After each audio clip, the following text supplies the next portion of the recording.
With the US Treasury selling off nearly $1 trillion of fixed rate notes this week, Citigroup is warning a bearish breakout on the US bond market, remaining an underestimated risk and caution that a structural repricing of asset markets could be brewing. The bearish comments following a retreat across global debt markets last week that drove the yield on the 10-year bond above its resistance level. You can check it out at GTV Go, our charts library on the Bloomberg. Resistance is futile. That 10-year yield firmly above 3.05%. In the overnight session, I think it was sitting at about 3.07%. Let's get some analysis out of Melbourne. JPMorgan Asset Management Global Market Strategist Kerry Craig joins us. Kerry, is it fair to say that we've seen consolidation above that 3% level? And where do you think things go next?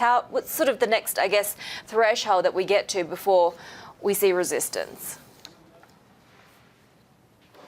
Good morning, Heidi. Yes, I think you've seen a period where the yield will actually stay above 3% now. And the market reaction to the move over the last few weeks has been very different to the move that we saw back in February or March of this year. So even though we've had the yield going up, the equity markets seem to be able to take it a little bit better this time. And I think the next threshold will be towards 3.25. That's an upper limit for many people in terms of their forecast.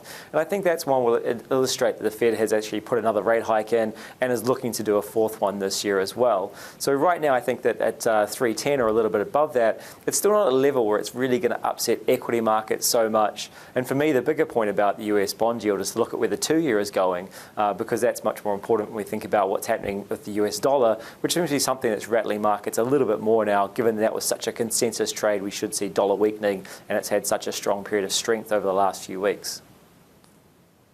Kerry, I want to throw up, before we get to the dollar and the impact on EMs, I want to throw up this quick GTV chart. You can find it at GTV Go, but this is essentially looking at the measure of bond market volatility as measured by the MOVE index from Merrill Lynch. It jumped the most in the last couple of weeks since we saw in February. Do you continue to see this correlation between bond market volatility and equity market volatility as being a key threat to your view of being long US stocks?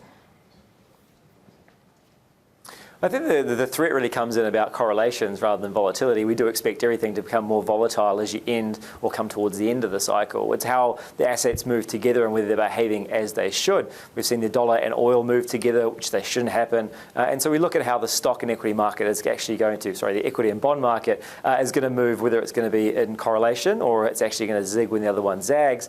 And I think the worry for many people is that that correlation actually shoots higher in the near term and deviates from those long-term fundamentals, and that's why when people are looking at the fixed income market, the government bond market, even though we're seeing yields rise, they're probably not that tempted to move back in just yet because it's not really offering that diversification benefit. So I think the short-term correlations will be something that worries market more. Volatility is just inherent with coming to the end of the cycle, and we think we should just be more accepting of that.